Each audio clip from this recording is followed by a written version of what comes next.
आपको पिछले वीडियो में बताया कि गेहूं की बोनी का समय चल रहा है और उसमें हमने खाद जो रासायनिक खाद है उसके बारे में बताया था कि रासायनिक खादों में नाइट्रोजन, फास्फोरस, जिंक, पोटास, तो ये तत्व है असल में ये सीधे नहीं मिलते हैं, ये किसी किसी न किसी अन्य रूप में मिलते हैं।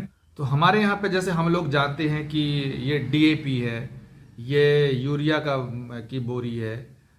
तो हम यूरिया में क्या मिलता है, डीएपी में क्या मिलता है, हम इस वीडियो में आपको इसको विस्तार से बताने वाले हैं। इसको आप बहुत गौर से देखिएगा तो आपको रासायनिक उर्वरकों के बारे में बहुत अच्छी जानकारी मिलेगी। और यदि आपने हमारे वीडियो को सब्सक्राइब नहीं किया है तो सब्सक्राइब कर लीजिएगा, शेयर कर दीजिएगा और प्लीज़ एक लाइक भी मार दीजिएगा, तो इससे हमारा मनोबल बढ़ता है। और जब आप शेयर करते हैं तो ये जानकारी और अन्य लोगों के पास तक पहुंचती है।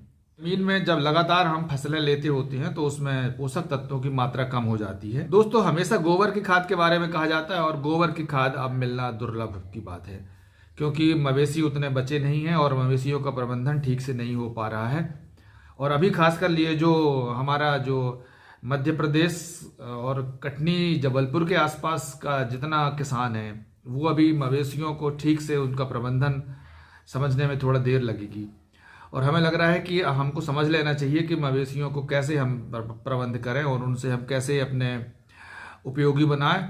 और किसान भाइयों, ये बहुत ज़रूरी बात है कि किसानों के लिए मवेशी बहुत ही सहयोगी है, क्योंकि जो हमारी फसल में जो वेस्ट निकलता है उसको मवेशी खाते हैं और जो मवेशी वेस्ट निकालते हैं वो हमारी फसलों के काम आता है।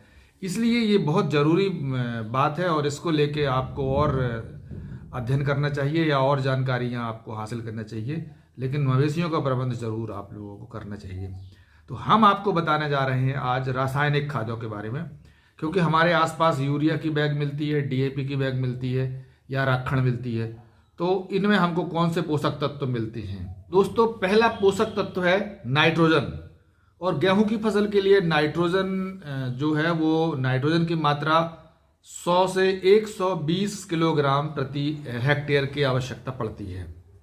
तो हमको नाइट्रोजन कहाँ से मिलती है? नाइट्रोजन का उपयोग है वो हम लोग आधा बोनी के समय कर देते हैं और आधा जो बचा हुआ हिस्सा है वो बोनी के बाद हम लोग करते हैं। अब ये नाइट्रोजन काम क्या करता है फसलों के लिए, तो इस पे हम आपको बता दें कि नाइट्रोजन जो है पौधों में हरियाली, जो हरापन होता है उसको बनाए रखने में सहयोगी होता है। और पौधों में हरापन की क्या आवश्यकता है? पौधे जो उसको अगर आप जब हम लोग पढ़ते हैं तो उसको हम लोग हरित लवक कहते हैं और इसको अंग्रेजी में क्लोरोफिल कहा जाता है।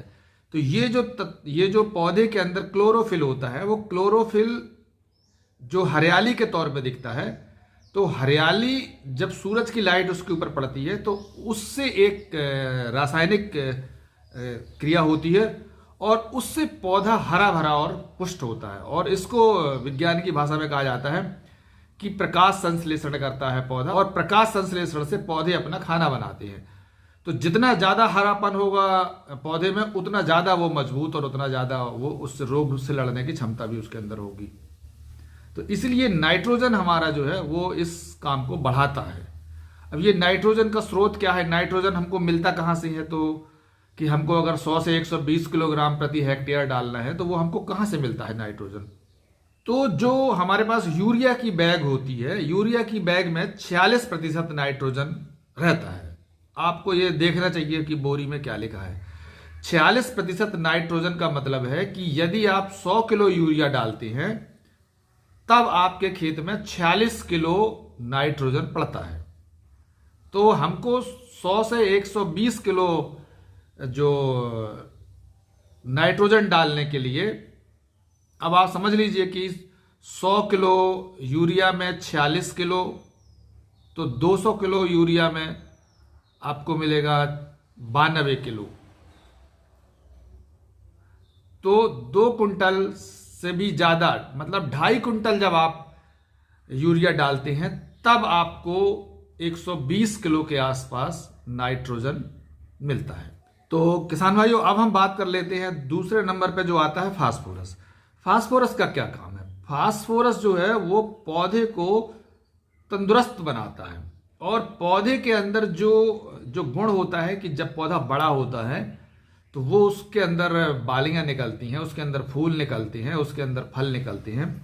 तो ये जो गुण हैं इसके लिए जरूरी होता है फास्फोरस, और पौधे को तंदुरुस्त बनाता है जिससे उसमें तंदुरुस्त फूल निकलेंगे, और जब अच्छा फूल निकलेगा तो उसमें अच्छा बीज निकलेगा, और इसके लिए जरूरी है फास्फोरस। अब फास्फोरस हमको कहां से मिलता है?